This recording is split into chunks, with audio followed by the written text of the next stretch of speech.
Central Children's Academy, Sujla's fast growing and English medium co-educational secondary school, Ladnu Bus Stand, Sujangarh.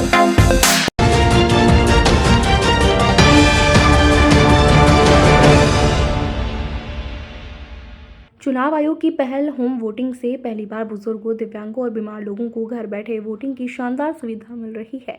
प्रशासन की टीमें घर घर जाकर 80 साल से ऊपर के बुजुर्गों और अशक्त लोगों के वोट ला रही है। सुजानगढ़ में गुरुवार को शाम 4 बजे तक 155 ऐसे वोटर घर में बैठे वोट कर चुके थे। समाज कल्याण विभाग अधिकारी BL मायल ने बताया कि सुजानगढ़ विधानसभा में 479 लोगों ने होम वोटिंग के लिए आवेदन किया था। 16-17 नवंबर को 2 दिन निर्वाचन विभाग की टीमें घर घर जाकर इन्हें वोट करवाएगी। जो लोग इन दिनों में वोट नहीं कर पाएंगे उनको 20 नवंबर को होम वोटिंग फिर से कराई जाएगी। विधानसभा के गांव चारिया की बुजुर्ग पतासी देवी पत्नी धनाराम ने भी होम वोटिंग के लिए आवेदन किया था। गुरुवार को जब आयोग की टीम ने उनके घर संपर्क किया तो पता चला कि 11 नवंबर को उनकी मृत्यु हो गई।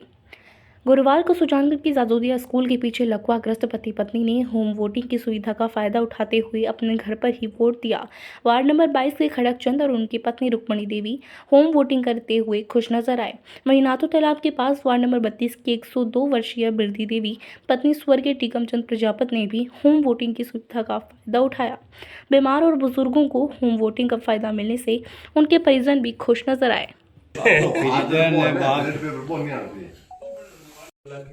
सुनो एक बात है।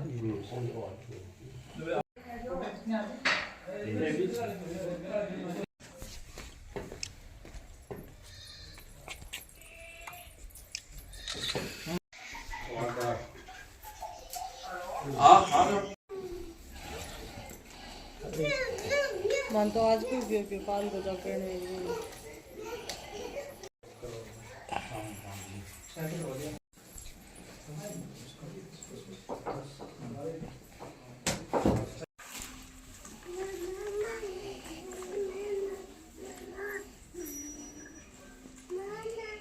मेरे माताजी 102 वर्षीय है, वो होम वोटिंग की है। बहुत अच्छी तरह से काम हो रहा है निर्वाचन आयोग की तरफ से, बहुत अच्छा लग रहा है। वो चल फिर नहीं सकते और सिर्फ बेड रेस्ट ही है। निर्वाचन आयोग की ओर से जो नवाचार किया गया है घर घर जाकर के होम वोटिंग का, इसमें 80+ वोटर और दिव्यांग मतदाताओं को जो ऑप्शन दिया गया है उसका आज सुजानगढ़ की अपनी सुजानगढ़ विधानसभा क्षेत्र में पहला दिन, इसके 479 में से अपन सुजानगढ़ क्षेत्र में जो वोटिंग चल रही है उसका बहुत अच्छा से नवाचार ये जो है लोगों द्वारा सराहना की जा रही है, परिवारजनों द्वारा, वोटर्स के द्वारा। इसका बहुत बढ़िया नवाचार है। लोग इसे बहुत खुश हैं। जो लोग वो घर वहाँ बूथ पे जाके वोटिंग नहीं कर सकते थे वो लोग घर पे ही अपना वोट करके एक लोकतंत्र को सशक्त बनाने की कोशिश कर रहे हैं। इसके लिए बहुत बहुत लोग यहाँ खुश हैं। वो राज्य निर्वाचन आयोग का बहुत धन्यवाद कर रहे हैं, प्रशासन का बहुत बहुत धन्यवाद कर रहे हैं। इसमें पूरी सिक्योरिटी का, पूरी गोपनीयता का ध्यान रखा जा रहा है। सारी तरीके से जो है पूरी प्रक्रियाओं का संचालन किया जा रहा है। दिवंगत कैबिनेट मंत्री मास्टर भंवरलाल मेघवाल की तीसरी पुण्यतिथि गुरुवार को सुजानगढ़ की श्री गोपाल गौशाला में पूजा अर्चना और गायों की सेवा कर मनाई गई। विधायक मनोज मेघवाल ने अपनी माता केसर देवी के साथ पूजा अर्चना कर अपनी दिवंगत पिता को श्रद्धांजलि दी। वहीं गायों को पौष्टिक लड्डू, हरा चारा और गुड़ खिलाकर कांग्रेस पदाधिकारियों और कार्यकर्ताओं ने श्रद्धांजलि दी। कार्यकर्ताओं ने मेघवाल की तस्वीर पर पुष्पांजलि भी अर्पित की। इस दौरान विधायक मनोज मेघवाल ने कहा कि उनके पिता का अनोखा व्यक्तित्व था, उनकी जैसी ऊर्जा और कर्मठता आज की राजनीति में नहीं देखने को मिलती। श्रद्धांजलि कार्यक्रम में शहर ब्लॉक अध्यक्ष प्रदीप तोदी, शहर अध्यक्ष रामावतार मंगलहारा, गोपालपुरा सरपंच सबिता राठी, पूर्व देहात अध्यक्ष विद्याधर बेनीवाल, नगर परिषद उपसभापति अमित मारोटिया, डॉक्टर केडी चारण, पार्षद मुकुल मिश्रा, इकबाल खान सहित बड़ी संख्या में कांग्रेसी मौजूद रहे। राजस्थान की राजनीति में बहुत बड़ी क्षति थी। पूरा राजस्थान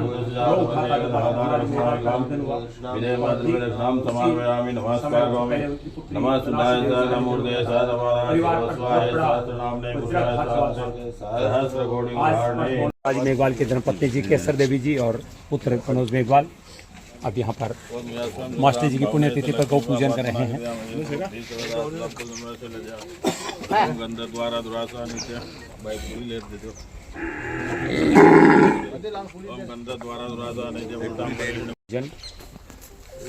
पहले तर्पण किया गया था मास्टर जी को।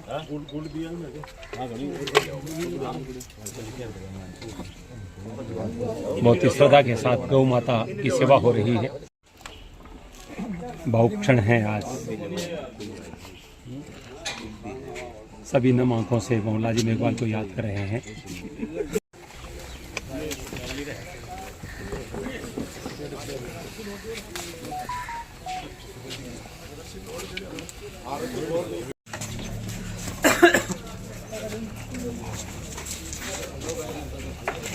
आगे ले जाओ गठन है, आगे ले जाओ पहला ले जाओ, आगे ले जाओ पहला ले जाओ गठन। आगे कौन देते हैं? रमेश सवाल जा रहे हैं लाइट को नहीं दो रात पूछो नहीं काल ही पूछो मास्टर मोहनलाल हमारे, मास्टर मोहनलाल हमारे, मास्टर मोहनलाल रहेगा, मास्टर मोहनलाल का नाम रहेगा, जब तक सूरज चांद रहेगा, मास्टर मोहनलाल का नाम रहेगा, मास्टर मोहनलाल हमारे, मास्टर मोहनलाल हमारे। सुजानगढ़ यूथ कांग्रेस के विधानसभा अध्यक्ष आनंद पिलानिया ने गुरुवार की शाम कांग्रेस की प्राथमिक सदस्यता और यूथ कांग्रेस अध्यक्ष पद से इस्तीफा देकर चुनावों से पहले बड़ा धमाका कर दिया। इस दौरान पिलानिया ने विधायक पर अनदेखी के आरोप लगाए। उन्होंने विधायक मनोज मेघवाल को कमजोर नेता बताते हुए कहा कि उनकी टीम के सीनियर नेता युवाओं को आगे नहीं आने देना चाहते, युवाओं की आवाज़ नहीं सुनी जाती। गोपालपुरा की पिलानिया ने कहा कि उनके पुरखों ने कांग्रेस को सींचा, लेकिन विधायक की कमजोरी से वे आहत हुए। पिलानिया ने कहा कि किसान कौम दबाव में काम नहीं करती है, युवाओं और साथियों से बात कर जल्द ही कोई बड़ा निर्णय लूंगा। पिलानिया ने कहा कि सुजानगढ़ को जिला बनाने के लिए उनके साथियों ने भी संघर्ष किया था। आचार संहिता लगने से ठीक पहले जिले की घोषणा एक लॉलीपॉप थी। आपको बता दें कि पिलानिया 2015-16 में NSUI के समर्थन से सुजला जिले के प्रेसिडेंट बने थे। वहीं फरवरी में हुए चुनाव में यूथ कांग्रेस विधानसभा अध्यक्ष भी चुने गए थे। उन्हें 6000 में से 4489 वोट मिले थे। मैं आनंद पिलानिया सुजानगढ़ विधानसभा के और यूथ कांग्रेस का अध्यक्ष हूं और मैं पिछली बार भी 2020 में भी यूथ कांग्रेस का विधानसभा अध्यक्ष निवृत्त रहा हूं और मैं 2015-16 में छात्र संघ अध्यक्ष भी रहा हूं। मैं आज कांग्रेस पर बड़े ही दुख और बड़े ही आहत मन से कहना चाहता हूं कि जिस कांग्रेस पार्टी को हमने हमारे पुरखों ने इस पार्टी को सिंचा है, आज उस पार्टी से आहत होकर मैं अपनी प्राथमिक सदस्यता से और अपने पद से इस्तीफा देने जा रहा हूँ। क्या प्रकार के कारण रहे हैं, क्या बात? इसके पीछे अनेक कारण रहे हैं, एक कारण नहीं है। युवा साथियों की बार बार अनदेखी की जा रही थी। युवा साथी जब भी कोई काम लेके विधायक जी के पास आते थे तो उनकी कोई सुनवाई नहीं होती थी। युवा साथी हमेशा बार बार विधायक जी को कहते आए कि हमारा कार्य नहीं हो रहा है, हमारे साथियों को आगे नहीं आने दिया जा रहा है। विधायक जी के साथ जो कोर कमेटी रहती है उन्हीं का निर्णय लिया जाता है और वो कोर कमेटी हमेशा ये चाहती है कि युवा आगे नहीं आए, किसान कौम के जो युवा साथी है वो आगे नहीं आए। कौन सी पार्टी के प्रति रुझान है? बीजेपी में जा रही है? अभी मैंने इस बारे में कुछ सोचा नहीं है। जब भी मैं जल्दी डिसीजन लूंगा, युवा साथियों की जो भी राय होगी उसके अनुरूप उचित फैसला जल्द लिया जाएगा। माना जा रहा है कि हाँ, वो मैं आज आपको ये कहना चाहता हूँ, वो सिर्फ मेरा खेत नहीं था, वहाँ अनेक किसान के भी खेत थे। किसान उस बात से भी नाराज है, जब इतना बड़ा राजस्थान है, इस खेती के समय जब बिरानी की खेती सिर्फ हमारे क्षेत्र में ही होती है और उस समय जब किसान अपना खेत बो के फसल तैयार होती है और उस बरसात ऐसे ही किसानों को मार रही है और उस ऊपर से जब एक किसान के खेत में हम हल चलाकर बीज बोकर जो फसल तैयार करते हैं और एक बाजरी का बूंटा टूट जाता है तो हमें बहुत दर्द होता है। और इस सरकार ने, कांग्रेस के विधायक ने एक अपनी चाहे किसी भी निजी कारण से या किसी भी सरपंच के दबाव से किसानों के खेतों पे बुलडोजर चलाया है। ये पहली बार हुआ है राजस्थान में कि भी एक चलती खेती पर बुलडोजर चलाया है।